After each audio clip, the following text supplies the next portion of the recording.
तो मैं इस बात को समझ गया कि ये मांगने की चीज़ नहीं है, ये लड़ने की चीज़ है। उस समय की मुझे आज भी याद है, आप जैसे महान पत्रकारों ने लिखा था, एक तरफ राहुल गांधी का फोटो था और एक तरफ मेरा एक गाय भैंस चराने वाले का फोटो।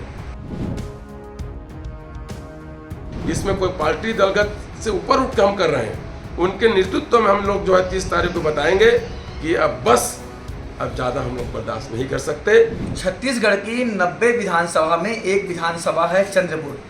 यहाँ से वर्तमान में विधायक हैं राम कुमार यादव, जो कांग्रेस पार्टी से हैं, दूसरी बार विधायक बने हैं। इसके पहले कांग्रेस सरकार में आप संसदीय सचिव भी थे। इस वक्त हमारे साथ बात करने के लिए राम कुमार यादव खुद मौजूद हैं। विधायक जी, आप चरवाहा थे, चरवाहा से विधायक बन गए। क्या लगता है आपने जो ये मुकाम हासिल किया, आप चरवाहा के दिनों को याद करें तो आखिर उस चरवाहा से यहाँ तक का जो सफ़र था, आप उसके बारे में बताइए। देखिए, मैं सबसे पहले तो मैं इस प्रदेश का सबसे बड़ा जो ABC 24 जो चैनल है, उनको जितने भी दर्शक, उनको मैं धन्यवाद देता हूँ कि आपने बहुत अच्छा और मेरे जो बचपन का जो बात को पूछे हैं, इसके लिए मैं बहुत बहुत धन्यवाद देना चाहता हूँ। देखिए, अगर कोई भी व्यक्ति, अगर कोई नेता का बेटा नेता बने, कोई हीरो का बेटा हीरो बने, तो उसमें उतना मतलब वो नहीं, लेकिन एक गाय भैंस चराने वाला जो बचपन में ये भी क्या पर्चा होता है, क्या नंबर होता है ज़मीन का, अपने माँ बाप को 1 किलो चावल के लिए दूसरे के घर में जा कर के मजदूरी करते हुए देखे हैं और बोला है कि बेटा आज खा लो, कल क्या खाएंगे, मिल जाएगा बेटा, चिंता मत करो। ऐसा जीवन जी करके आज अगर लोकतंत्र में अगर विधायक बना हो और चंद्रपुर के महान जनता ने अगर विधायक बनाए हैं, तो निश्चित तौर पे आज मैं उस पल को याद करके मैं ज़रूर भावुक भी हो जाता हूँ। तो एक उस ज़माने में गाय भैंस चराने वाले का ये सोचते हैं कि मेरा जीवन ऐसे ही गुजरेगा, कि कभी कोई सोच नहीं सकता कि गाय भैंस चराने वाला कि अगर कोई व्यक्ति सरपंच पंच भी बनेगा।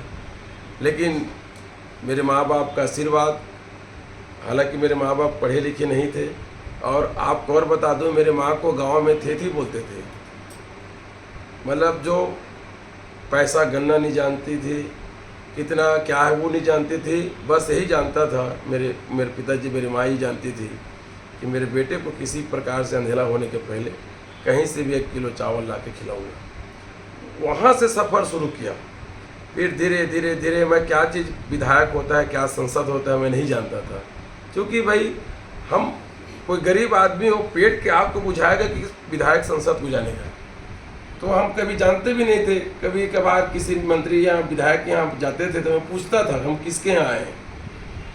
लेकिन धीरे धीरे समाज से जुड़ता गया, लोगों से जुड़ता गया, और कई एक आंदोलन था प्रदेश मेरे छत्तीसगढ़ में और प्रदेश स्तरीय आंदोलन मेरे चंद्रपुर में, जैसे आदिवासियों को जाति प्रमाण पत्र नहीं बनना।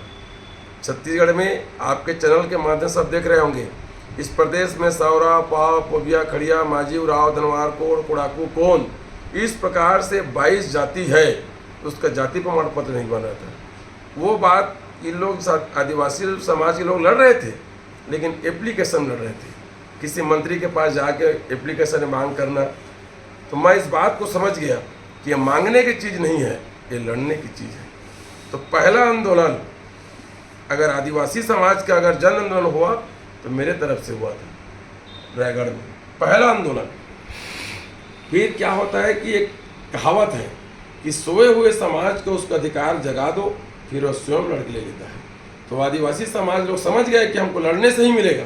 फिर उन लोग ब्रेक डाउन किए, चक्का जाम किए, नेशनल हाईवे जाम किए, और अंततः आज उनको प्रमाण पत्र मिला। मेरे क्षेत्र में उद्योग पावर प्लांट लगाने के लिए जो है 5 बैराज बना, कलमा, साराडी, मिरोनी, बसंतपुर, शिवरीनारायण। ये ऐसा आंदोलन था कि वो भोले भाले गांव के लोग, नदी पहले छोटे रहता है, धीरे धीरे धीरे बड़ा हो गया, 100 साल 200 साल में, तो निजी जमीन उसमें समाहित हो गया था।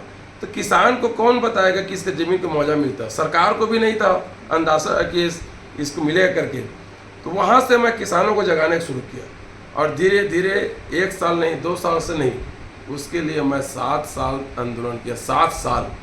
उसमें मैं कई बार मेरे नाम में FIR भी हुआ। उस समय तत्कालीन सरकार तब अपना रमन सिंह जी का, और अंततः उसी आंदोलन में आए राहुल गांधी जी ने, सारा टीम आया था, याद कीजिए।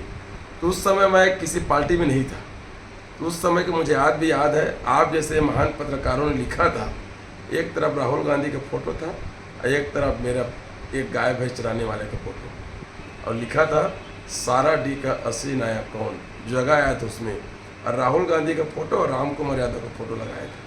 मैं उसी दिन बोल दिया कि मैं MP MLA बनूँ न बनूँ, अगर राहुल गांधी जी के बगल में फोटो करके अगर कोई तुलना कर दिया तो मेरा एक चरवाहा के घर में जन्म लेना सफल हो गया था। उसी दिन से मैं सोच लिया था। विधायक जी, गाय भैंस चराते चराते आप विधायक बन गए, चरवाहे के घर में आपने जन्म लिया, जिला पंचायत सदस्य भी रहे हैं आप, जी। और आज यहाँ तक पहुँचे। राजनीतिक सफर कैसा रहा आपका? फिर अब क्या होता है कि जैसे कोई आदमी समाज में जुड़ता जाता है, तो आप जैसे पत्रकार, हमारे रमेश यादव जैसे बहुत सारे लोग मिलते हैं। वो कहता है कि आज भी इस प्रदेश में बहुत ऐसे लोग हैं जो ऐसे लोगों को आगे बढ़ाने के लिए देखते हैं।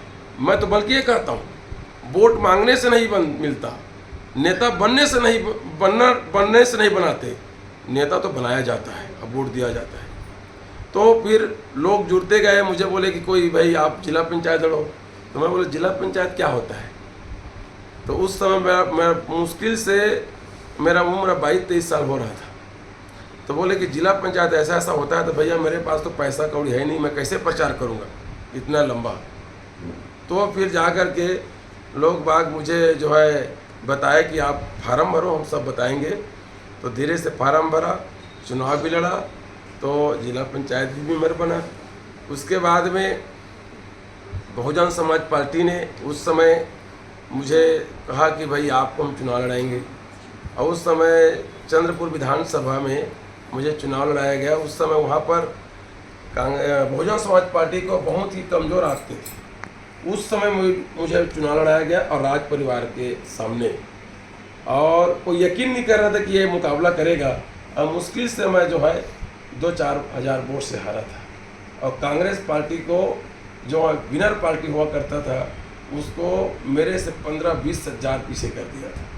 तो वहीं से लोग बात शुरू किए, और साराडीह में जब राहुल गांधी जी आए तो उस समय बड़े बड़े नेताओं से संपर्क को मेरे बारे में जाने, तो वहाँ से मेरा नाम शुरू हुआ। और हमारे सामाजिक कार्यकर्ता रमेश यादव जी वगैरह, जंकनी, पूरे सब लोग, सभी लोग, सभी जाति धर्म के लोग, आप जैसे महान पत्रकार लोग, सब चाहते थे इस लड़के को आगे बढ़ाना है। अंतिम सवाल आपसे ले लेता हूँ। जैसे समाज के आपके प्रदेश अध्यक्ष भी कह रहे थे रमेश यादव जी कि समाज को जो महत्व मिलना चाहिए, कांग्रेस से आप यादव समाज से विधायक हैं, BJP से भी विधायक हैं, लेकिन जो महत्व 35 लाख की जनसंख्या है, लेकिन जिस जगह पे समाज को होना चाहिए था उस जगह पे समाज आज भी नहीं पहुंचा है। ये कई मांगे भी समाज की, इसको लेकर के देखिए, यादव समाज का अभी से नहीं, हजारों साल के इतिहास को आप देख सकते हैं। महाभारत में श्री कृष्ण ने अपने लिए नहीं लड़ा था। श्री कृष्ण ने 5 पांडवों को उस हक के अधिकार दिलाने के लिए लड़ा था। आज भी उसी परंपरा में यादव समाज चलती है। किसी अधिकार के बात आए तो सतनामी समाज का अधिकार रहेगा, तो सतनामी के साथ चलता है कि भाई ये आपका अधिकार, इसको हम दिलाएंगे। आदिवासी समाज के अगर कहीं पर कोई अधिकार के बात रहेगा तो यादव समाज, सतनामी समाज, आदिवासी साथ चलता है कि भाई ये आपका अधिकार है। या साहू हो, गुप्ता हो, ब्राह्मण हो, ठाकुर, कोई भी समाज के हो, सबका अधिकार के लड़ता है। लेकिन अब आ गया बात यादव समाज के, भाई हम सब समाज के हम लोग भला चाहते हैं, और पता नहीं क्या हो गया। मैं जितने भी पार्टी के प्रमुख नेता हैं, मैं एक ही पार्टी की बात नहीं करता। इतने भारी जनसंख्या को कभी कोई नजरअंदाज क्यों करता है? हमको विधायक बनते हैं लेकिन सरकार में हमको हिस्सेदारी नहीं दिया जाता। भाई अगर कोई मंत्री उस पार्टी का बनेगा तब तो सरकार में हिस्सेदारी होगा वो। तो आप देख सकते हैं कि आप इसके पहले वाली सरकार में भी देखेंगे, विधायक थे, हिस्सेदारी हमारा थोड़ी था। भाई अगर कैबिनेट में अगर बैठक होगा तो अगर कोई यादव समाज का 35 लाख का बात करना रहेगा तो कौन करेगा? तो वहाँ भी नहीं। अब अभी भी देखिए आप, हम लोग तो सोचते थे कि अभी जो हमारे विधायक जी हैं, हालांकि विपक्ष के, हमें भारतीय जनता पार्टी का है, उनके पिताजी यहाँ भारतीय जनता पार्टी का पैदा करने वाले हैं, संगठन को मजबूत करने वाले हैं। और आज उसी का बेटा जब यहाँ पर भारतीय जनता पार्टी का विधायक बनते हैं तो बाकी सबको पूछ कर दिया जाता है, इस समाज का मंत्री है कि नहीं, इस समाज का मंत्री है कि नहीं, इस समाज का मंत्री। लेकिन इतना बड़ा विशाल समाज जो कहते हैं, जितने भी अभी मुख्यमंत्री हैं, गृह मंत्री हैं, बड़ा बड़ा मंत्री हैं, उसको पूछोगे कि आपने विधायक बने हैं तो आपको कौन ज़्यादा जिताया, तो बोलता है यादव, लेकिन मंत्री बनाने में हमारा नाम नहीं आया। ये सब चीज़ को लेकर के हम जो है सरकार को या जितने भी राजनीतिक दल हैं उनको बताना चाहते हैं कि ज़्यादा उपेक्षित करने से, ज़्यादा किसी को दबाने से कहीं ऐसा कुछ ना हो, ज़्यादा कोई मतलब ये ना हो।